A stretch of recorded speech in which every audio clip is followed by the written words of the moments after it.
Hello everyone! Welcome back to March Sadness. Today we're talking about an album with a bird on it.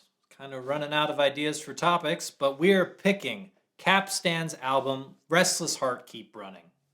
See, there's a pelican. This is day 22 of March Sadness, so let's try and get this video to 22,000 likes. Every like counts, y'all. Capstan is yet another one of those bands that took me seeing them live to really get into them. I saw them on the Interrobang tour with Bayside and was like, oh, if they play I Can't Lie Around Remembering Everything or Reprieve, I'll be happy. Well, they didn't play either of those songs, but I was still very impressed with their set. We'll Always Have Paris and Stars Before the Sun were so fun to hear live, so I picked up the vinyl at their merch table, came home, and gradually became obsessed with this album. And as their career has progressed, they're about to release their third full-length album this year, Capstan has kept pushing their limits and trying new things. They've released their most intense songs after this record, like Live Bait, and even tried their hand at bouncy and poppy songs like Noose. All of that has led to Capstan becoming what I consider a very musically diverse band in the scene, and I've really admired their ambition with every release. But today we're focusing on Restless Heart Keep Running, their album that was released in 2019 before we knew what this band was really capable of. You can hear a little bit of the range and ambition in Restless Heart Keep Running, with songs spanning everything from over-the-top emotion to intense aggression to somber introspection. The album starts with this melancholic instrumental opener with piano and strings. It's a surefire indicator that you're allowed to take this album seriously. But the proper introduction to Restless Heart Keep Running is the song Abstraction.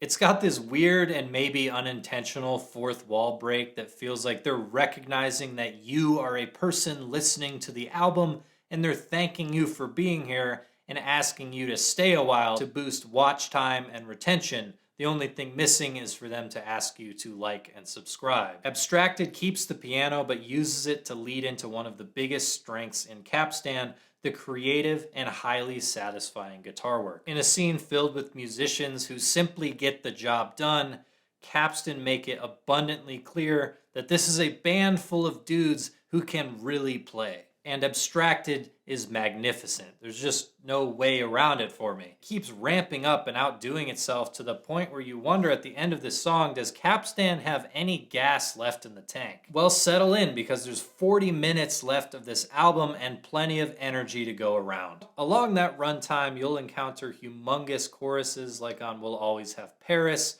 You'll pace the room angrily with a song like I'll Bury the Hatchet When They Bury You, and you'll struggle to understand what the heck is being said in Terminal, but you'll enjoy every second of it anyway. Finally, you'll hold up your lighter and wave it along on the song Hideaway. I'll admit that if you're not sold on Abstracted or We'll Always Have Paris, then you're probably not gonna like this album. But while I see Capstan as this genre-bending, uber-creative act, someone less sold on the Capstan sound might feel like they're just doing the same trick over and over. Admittedly, upon many listens of this album in particular, a formula does become apparent. That's partly due to this album feeling very long and there's lots of repetition, especially in the biggest choruses. So maybe there's a bit of bloat because Capstan has taken a more is more approach on Restless Heart Keep Running. But you know what? It's a formula that I still like and I love this album in spite of it. And if Capstan continues to push their sound into new territories, there will inevitably come a day when we're begging them to go back to formula. This record has a lot to say and the word choice is dramatic and over the top to match the vocals. So these lines just feel right at home with the delivery of them. I can't imagine words like this being anything except harshly screamed into the microphone.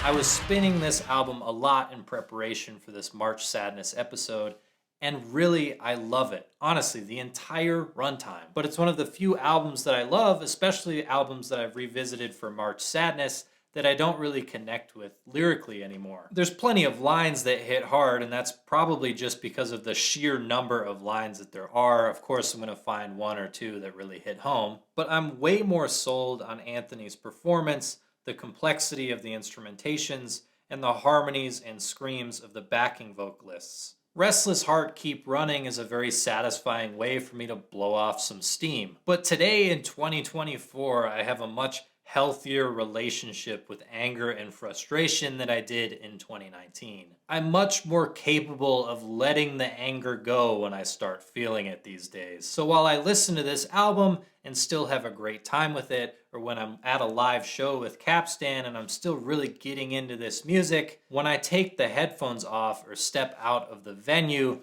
I'm able to leave that all behind and say, you know what? I had a good time, but I'm not still angry. And that's probably for the best. Thank you so much for joining me on this episode of March Sadness. Be sure to check out Capstan's new record, The Mosaic, when it comes out in May. I'm really looking forward to that album, and I'm probably going to be covering on this channel, so stay tuned for that. In the meantime, I very much hope to see you tomorrow for the next episode of March Sadness. Thank you for watching.